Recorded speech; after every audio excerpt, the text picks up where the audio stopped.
Alright, hello and welcome to the Heroes Hype How to Trello Hardcore. So first things first, I want to show you your profile. In the top right hand corner right here, click on it, go to profile, you'll be taken to this page. This is like the heartbeat of Trello. Everything you do is stored here, everything you're tagged on is stored here. If you want to find something fast, this is kind of like your starting place. So first things first, I always suggest, add an image, add a little description. I do check these things personally. I know other people use them. And as you are a member of more and more teams, these things help people know who you are. So that's just a little thing about that. So on the profile tab, it's going to tell you what teams you're a member of and what your activity has been lately. Every change you've made. So if you need to go back to a specific change that you might have done, this is just the best place to do it. The next tab is cards. This is, you can sort by board, you can show cards from all boards, and you can show cards that are active in the last month. These are any cards you are tagged on, and if you click these, you are taken straight to them and they open automatically. A lot of people call these like dashboards, things like that. You can see I don't have a lot of cards tagged to myself. Most of my organizations, I don't bother tagging because I'm all alone. So I only have a couple of cards and they're all Heroes Hype, which is kind of cool. You can see how, where I'm tagged. You can go to them immediately. You just hit back up here and it takes you back. Pretty simple.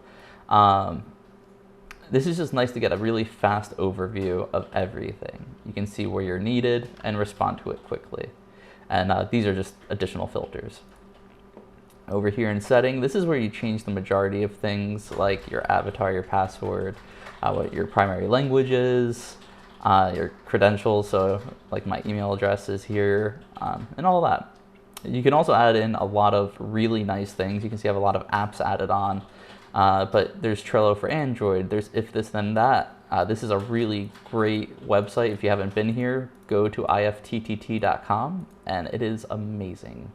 It has a lot of automation, but you can see I've added a lot of widgets to my Trello, and there's even more today than when that was last done. So this is just an overview of your profile up here. You can get to all these immediately. You can also learn some shortcuts, help, everything else. The shortcuts, click on this and learn these. I do these a lot. They're very, very worth knowing.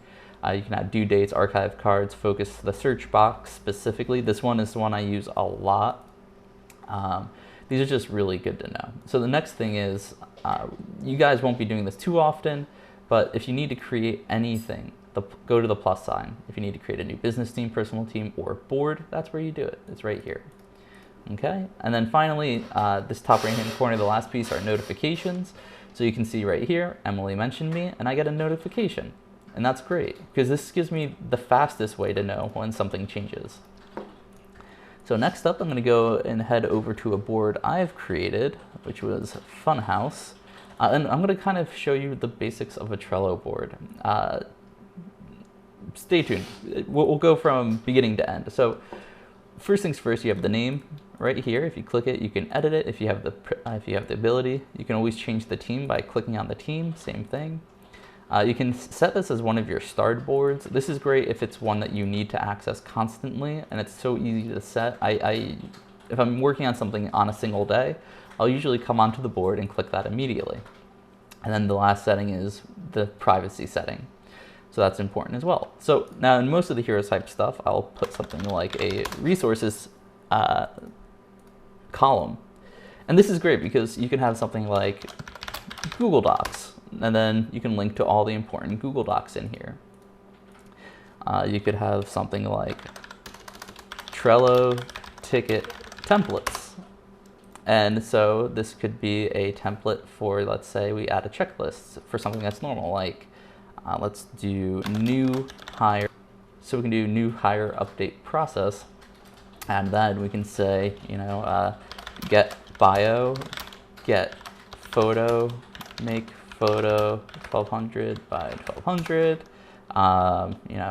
upload to website, create new team member on website, and then finally we would have publish. So pretty simple. So now this is a ticket that's ready to go, and when we have a new hire, all you'll do is go to copy the card. We'll call it the new hire's name, so say new hire Visron. And now you'll see right here, we have new hire Visrin, which is awesome. But where does that go? Well, that's why we have the backlog. The backlog is a list of tasks that haven't happened yet and need to be taken. And who takes those tasks? Well, in this case, it's just me today, so we'll just add myself. So if I come in and see this task isn't assigned yet, I can take it, hit spacebar, and automatically assign myself. So now I am working on this. As I go through the ticket, you can just click these little update tasks, and you finished it. And then we have the final column, which is usually something like completed. I personally usually will put the date of the week. So this week is, let's see, the 24th. So I would probably do something like 7/24/17. This way I know what week it was completed and I can track it and track progress over time. But this is the basics of every Trello board. You know, you create something, put it in the backlog, you move it to whoever's working on it, and then you complete it. It's pretty simple. But let's look more into these tickets though. So we'll make a new ticket and we'll call it new ticket. I just click add here just because right now it's easiest. I don't want you guys getting lost, but there are shortcuts for all of these things that I am doing. You never need to use your mouse when you're in Trello if you don't want to. I just want to make you aware real quick. I have a plugin that's currently running on Trello. So don't get confused because you won't see this option here. Just ignore these points that kind of pop up. Okay, so first is under description. Description is really great because we can do things like topic and use formatting to make it bold. So you see how this topic is bold, but then I will write description here and it won't be bold. These 3 equal signs tells Trello to format it differently. If you just click on this formatting help, it will show you first level header is equal signs underneath. A little trick here is that you do not need to put in as many as they show. You only need to do 3. So that is really nice. And then you can see all the different things here. It's really nice. There's a lot of formatting that you can do. I really suggest formatting on big tickets. So for instance, if I do 3 underscores, you can see that the 3 underscores creates these great lines that help separate big sections. You could basically write a novel in here and keep it formatted easily this way. So definitely check out that formatting help button over here. And then finally, make sure you save whenever you go out, because if you just click off, it will not update. So let's say I delete all this and then click off, you'll see it does not save it and you lose your changes. So that's something just good to know. The next section we'll check out is the members. We can add members here. I am the only team member on this, so I can't add anyone else, but we could search for somebody like Alieska, and you can see we can add them to this card, and I will add them to it. And there we go. Now she's added to it, and I'll add myself, and now I'm added to it. I hit the space bar to add myself automatically. We can go to labels. Labels are really fantastic to show people fast the status of a card. So we can say green means completed. We could say yellow means something like having problems. So this way, maybe we're having problems on the project and we need somebody else to step in and help. Orange can mean waiting for more information or just waiting in general. And then finally, red could be can't complete. So this is something we'll usually use if we can't currently complete it and the card's stopped. There's an actual issue with it. Finally, I'll usually use purple for bugs because it's just good like that. So that's labels. Labels are really great. You can apply a label by just hitting 1 through 0. I think 0 also works. I don't have anything set to it. So yep, there we go. It automatically defaults to black and you can do that. So cool. But let's go ahead and remove all these labels. I'll go ahead and remove Alieska and I'll remove myself from it. Next up are checklists. These are, in my opinion, the most important part of Trello, things to do. So when you create a card, let's take a step back real quick. You're creating a card with a task on it. The task is really important in describing the card. You want to make sure it's broken down to a pretty base element. So let's say we're trying to do an update to the website. So we'll say we're creating a new web page. This is a task that would have a lot of subtasks inside. Those subtasks are your checklist. And the checklist keeps progress. So this is why. Let's go in here. We'll say, well, first step to creating a new web page is adding the web page to WordPress. And that's simple. The second one would be filling with content. And the third one would be, hopefully we'll have an editor check it, so editor reviews web page, and then publish web page. So these 4 steps, there's a lot of extra stuff that happens, right? The checklist isn't to hold your hand and to say, you know, every step of making a peanut butter and jelly. We're not telling people to get a knife. We're not telling people to then open the jar of peanut butter. You know, we make some assumptions as long as they are very easy assumptions to make. You don't want to assume too much, but you don't also want a checklist that's 1,000 steps long. It gets really hard to read. You can absolutely have additional checklists, so people to get information from. We can do something like that as well. So we can put get Viserin for updates on where to put the web page. Cool, so you can see how checklists quickly become the lifeblood of this card. Sure, we're creating a new web page, but these are the actual steps we have to achieve. These are really important to have on more complex topics. If you're finding yourself adding, say, like 5, 6, 7 checklists, chances are you have 5, 6, 7 cards you need to create with individual checklists. Typically, you should only have 1, maybe 2 checklists. The next thing we'll check out is the due date. This is really simple. It literally just creates a due date. You select from the calendar. This can get tied into things like Google Calendar. You have to enable that kind of stuff though. And you'll see right here, it now says July 31st. I'll click on this and open it up. And we can see right here, due date July 31st. This card is due later. You can just check this immediately and change that. But once we complete all of these, boom, 5 out of 5 completed. This due date will not turn red now. There is one little trick to Trello. If you have a card with a due date and no checklists, when the due date approaches and you pass it, it will turn red. So always add 1 checklist just to say it's completed. That's just a little issue with Trello. Next up, you can add attachments. These are really simple. You just read what you need. So if you're getting it from your computer, you can attach from there, Google Drive, Dropbox, Box, OneDrive, etc. You can just paste the link in here and it'll attach it. So this is probably the most straightforward part. Finally, these are probably the more important ones. You can move a card to any board, to any column. So I can move this to any of my personal boards, to the admin team, to any list.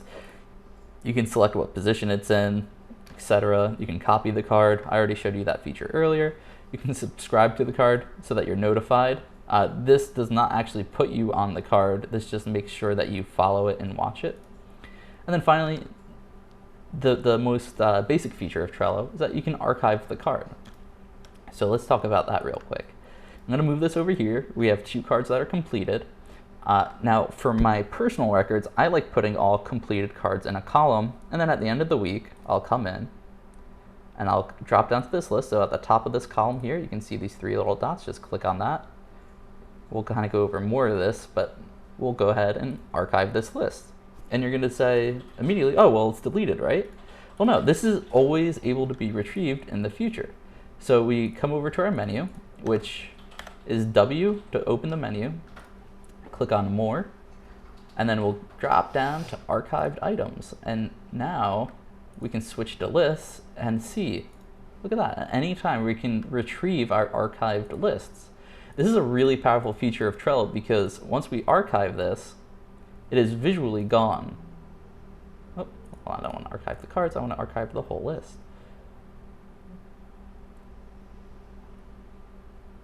Oh, there it is.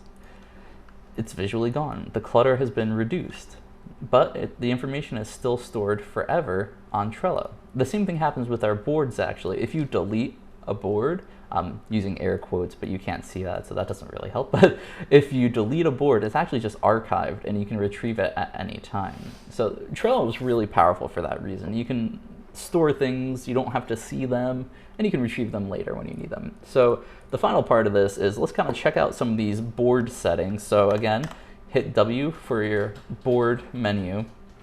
The first things first is that you can share it. This is really great to quickly add people. You can change its background. I have Trello Gold, so I can make it this cool background that I made. Like, awesome, cool. You can filter your cards, so if you want to just see completed cards, you'll see they all disappear. If you want to see just ones with no label, you can do that. This is really powerful for quickly organizing or filtering out what you need. You can filter by who it's assigned by, when it's due, if it's overdue, if it has a no due date, pretty much everything you could possibly want. The filters are incredibly powerful. The power-ups are really great, but try not to get too dragged down by how many there are. Each of these are very unique and solve very specific problems. These are pretty new to Trello. So basically, it allows you to integrate another application into Trello. The application has to support it, so you have to find it. Like if you're looking to use GitHub, you can see GitHub has an interface with Trello that it tracks, which is really fantastic. But these power-ups will be where you find applications to plug into Trello. The stickers, these are just for fun, honestly. You just have to have a card, and then you can add a sticker like, hey, good job. Oh. Like, hey, good job. Thumbs up. You get a thumbs up sticker, or smiley face. And you can see it puts it wherever you drag it. Cool, good stuff. Or you can be like, I'm an angry puppy. So stickers are fun. I don't usually suggest using them too much because it does get very, very confusing very fast, but they're there. Next part would be under more. These are probably the last important part. Email to board. This is really, really nice. So if I want to email a card to this board, you just copy this email address, and then you literally will write an email to this email address, and it will put a card in this position. So right now it will go under resources on the bottom position. So why is this useful? Well, on our website, we can have something that is contact forms. And so instead of going just to our email, we can email this Trello board, and then Trello will, every time it receives an email, will create a card with all the information here. So it could be like the name, and then inside it would say something like the problem, email address. And why is this good? Well, this is nice because instead of having this go to an email account that may or may not be checked at any specific time, it's coming to a Trello board that has multiple eyes on it. This is really good for when you're running into customer problems, things like that. This is something that not everybody will be using, but it's powerful to use if you would like. It's just a very nice and often overlooked feature. So that's pretty much all of Trello in a nutshell. If you have any other questions, just reach out to me, and I'm always available in chat. Yeah, just let me know if you have anything else you want to know how to do or how to organize. I'm here for you. Thanks for tuning in. All right.